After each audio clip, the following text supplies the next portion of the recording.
This week's project, we're going to take one of our first ever built epoxy tables and we're going to compare it to the ways and methods we are currently building tables now. And you guys do want to stick around and watch the whole video because we got a really exciting giveaway that you don't want to miss. And you do want to stick around till the end to see how this beautiful masterpiece came out. So as we're going through this project, you will see there will be small pop-up videos that will appear, and this will basically show you either the old methods we are using that we are still currently using, or we found a better way in building epoxy tables. So this table we manufactured for one of our clients and they requested a frost smoky finish. And I'm going to show you how we done it. And as I'm going to do the explanation, I'm going to show you guys new ways, new tips and tricks, and new methods we found in manufacturing epoxy tables. So obviously, as time passed, we invested in better equipment. This was still our very first shop we started manufacturing tables from, and we obviously have a much better shop now. Starting off this project, this was one of the old methods we used in basically making our live edges a little bit darker. And if I could go back, we are not really using this method anymore because it depends on which color you're using. But once you start casting the epoxy, you don't really see the blackness. Building a mold for our epoxy.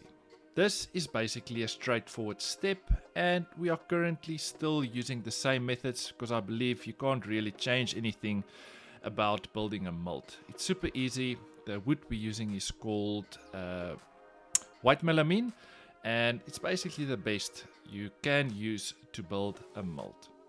What I'm busy doing now is just giving my wood a wipe, and we're going to use our air hose to remove all the dust particles. Now this is a crucial step, and we are still using the same methods to today because you don't want to cast your epoxy if there's going to be any dust particles on your wooden slab once you're going to place it into the mold. There's nothing fancy about this. I do want to recommend, if you guys are going to do a casting, make sure you clean your slab before you're going to place it into your mold.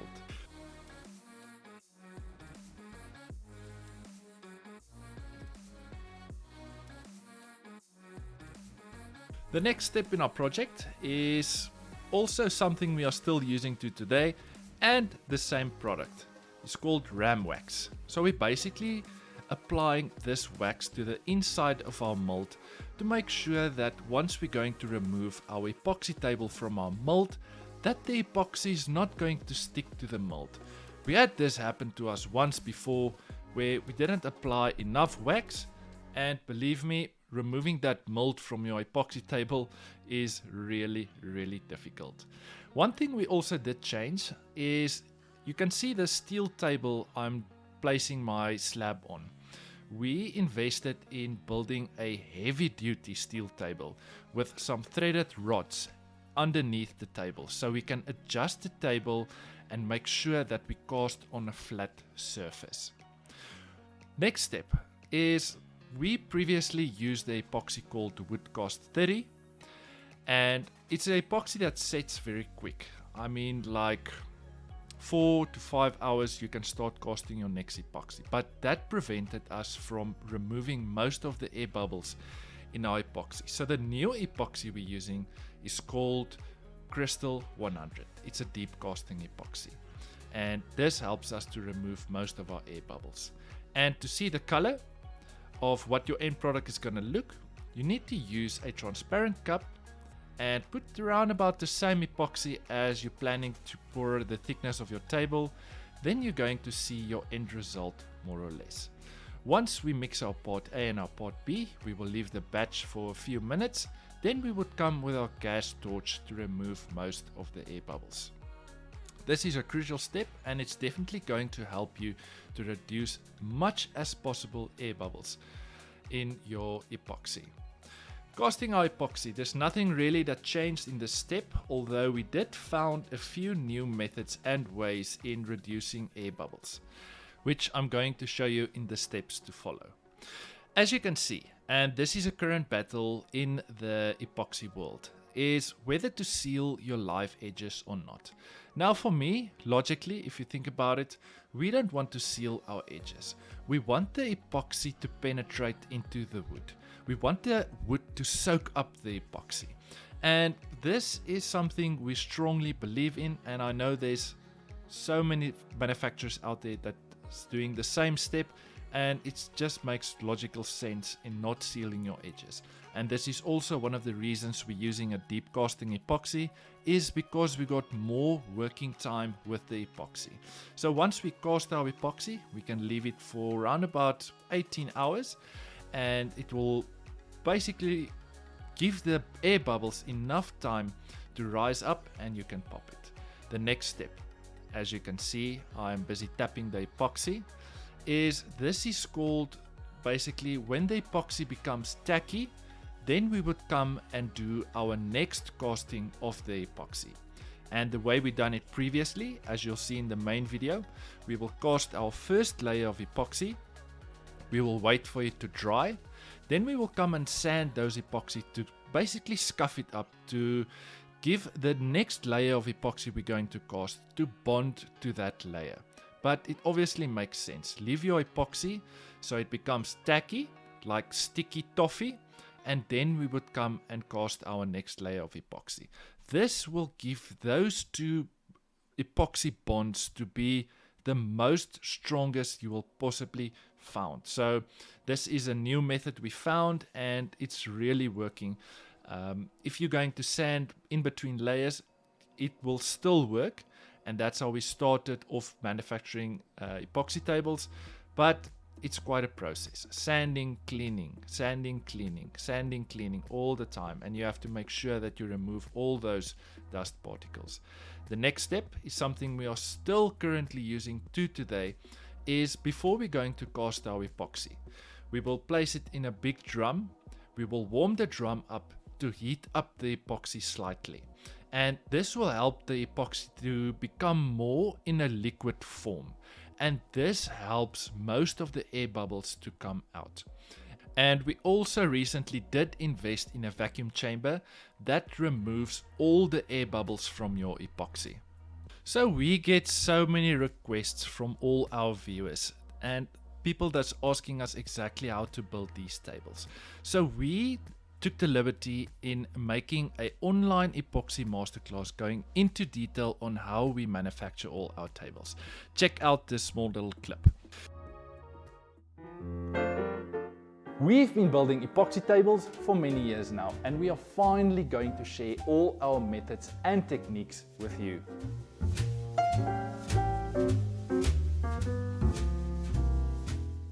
My name is Greg, and I am going to show you how to build the perfect epoxy table. I'm going to show you all the tools you need, exactly how to use them, and show you some tips and tricks down the line. Everyone thinks you need to cast your second layer of epoxy once your first layer has set. That's not true. You need to cast your second layer of epoxy once your first layer has become tacky.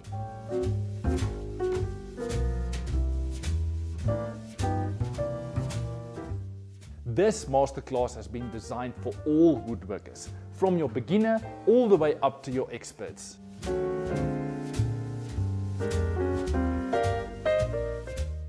Click on this video or in the description down below for more information.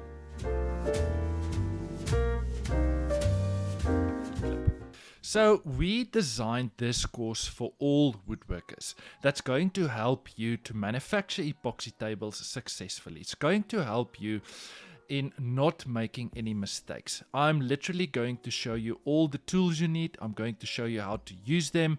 I'm going to show you all our methods from start to finish, how to build epoxy tables successfully. I am going to leave a link down in the description where you can find this course. Now for the competition, we are going to give away 5 of these masterclasses, And how can you apply for the competition? Obviously, you have to be subscribed to the channel. You have to like this video and you have to comment down in the comment section below that you have done so. And then in the next 2 to 3 weeks, we're going to choose the winners, and the 5 lucky winners we will announce on our Instagram. And you do want to go and follow us to make sure you are not going to miss out if you are going to be the winner. Good luck to all, and hopefully you will be one of the winners. Also, do remember that we are busy with a new website, and once the website is live within the next 2 to 3 weeks, the price for the course are gonna go up. It's gonna double in price, so make sure if you are not a winner that you go and check it out and make sure you purchase the course before the prices go up. The next step in our project is we will leave our epoxy table once the casting is done for around about 7 to 10 days to give the epoxy sufficient time to dry. You don't want to take it out of the mold when the epoxy is not set. So once the epoxy is set, we're going to remove the table from our mold, and this is where you'll see the ram wax works perfectly. After our epoxy is set, previously we manually flattened our table on a router sled, but this took way too much time, and we just sent it in to a CNC supplier which flattens our tables on top and at the bottom. Previously, with the sanding process, we will start with our belt sander, but then we moved to the Rotex from Festool. Now the Rotex from Festool has got 2 different settings. It's got the Rotex setting, which is like a belt sander, but not as strong as a belt sander. And as you can see, as time passed, we invested in much better equipment that made our life very easy by just investing in the correct equipment for the job. Previously, we sanded our edges down with a belt sander, but we recently invested in this small little edge sander from Festool, and I do have to say, till today, it's one of my favorite tools in my shop, and it's going to give you the perfect 90-degree edge once you're going to sand. So, fastening our steel bases to the underside of our epoxy table. This is a question we also get a lot. And please do not use self-tapping screws. It's a super cheap and easy way to do it. You want to give the client what they paid for. And we are using a method using threaded inserts. This is a much better way in fastening your bases to your wooden top. First, we will drill a hole. That's the length of the threaded insert. Once we finish drilling our hole, we will come with a countersink bit to make sure once we're going to insert our threaded insert that it's going to sit flush with the table. Then we're going to add our threaded insert to the table, and we're using M8 bolts with very thick washers to fasten our bases to our top. This is literally the best way you can fasten any steel base to the underside of your tables. Another important tip I want to share with you guys, I didn't mention at the start, is the most crucial part in your epoxy table build is to make sure that the wood moisture in your slab is under 11%. It's quite crucial.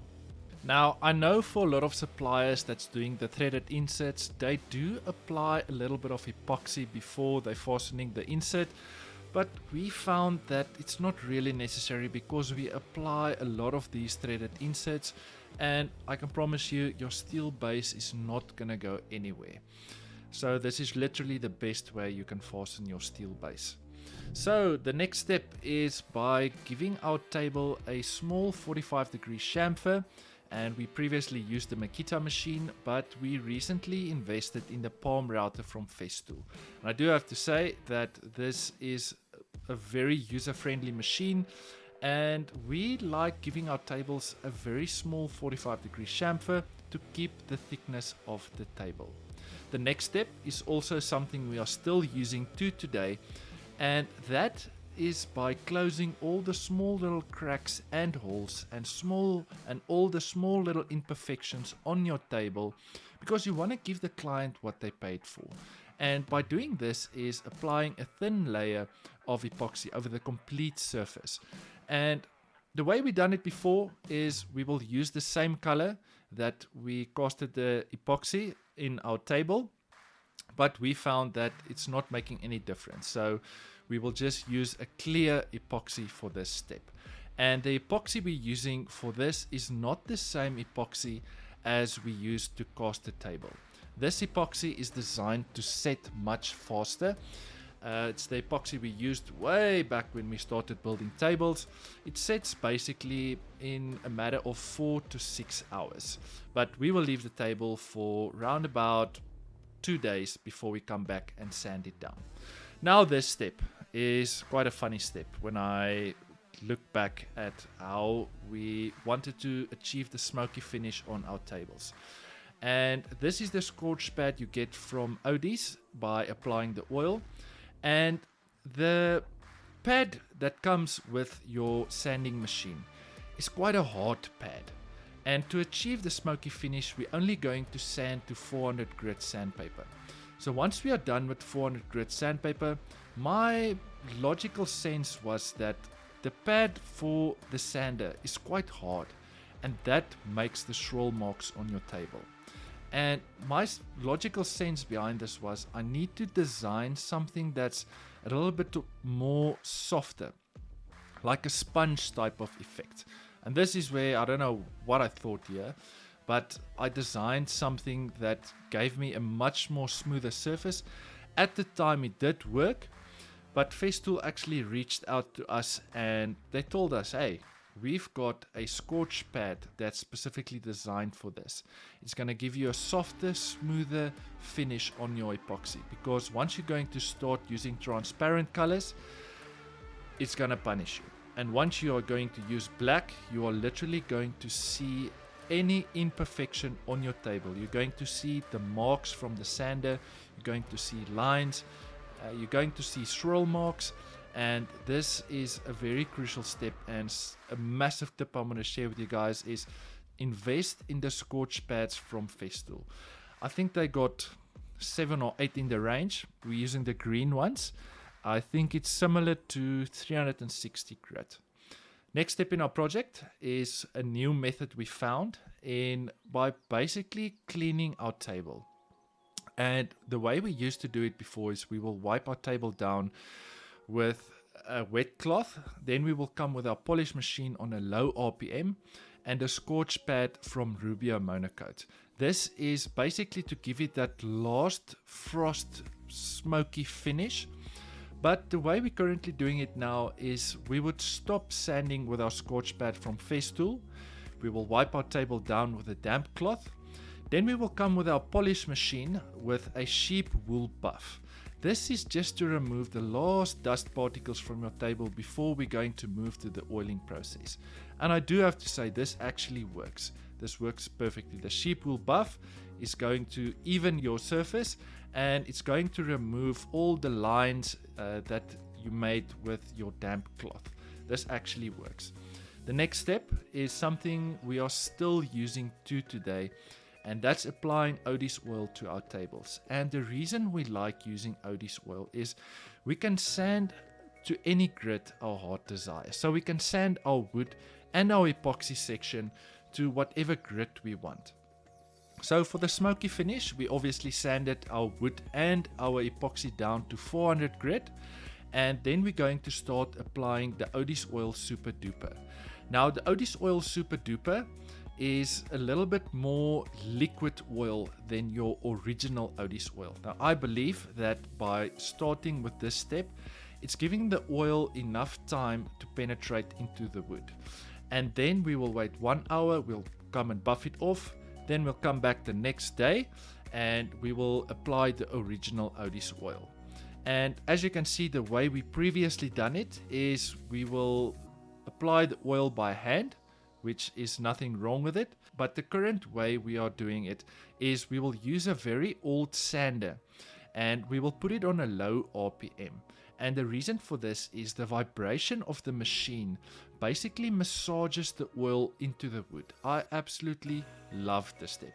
And your hand and your fingers are not going to get tired. So one thing I also like about using Odie's oil is it's got so many applications. You can literally use it for indoor furniture, you can use it for outdoor furniture, you can use it for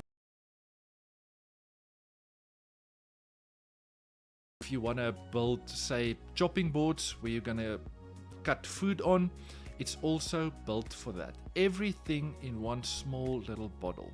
So that's why we like using Odie's oil.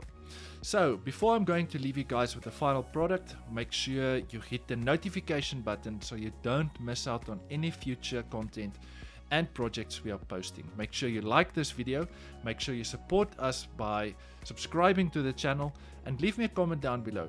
What do you think of this build, and did you learn something new today? I would love to interact with you guys, so thank you for watching this week's episode. I'll see you next week with another super cool video. Thanks guys, cheers.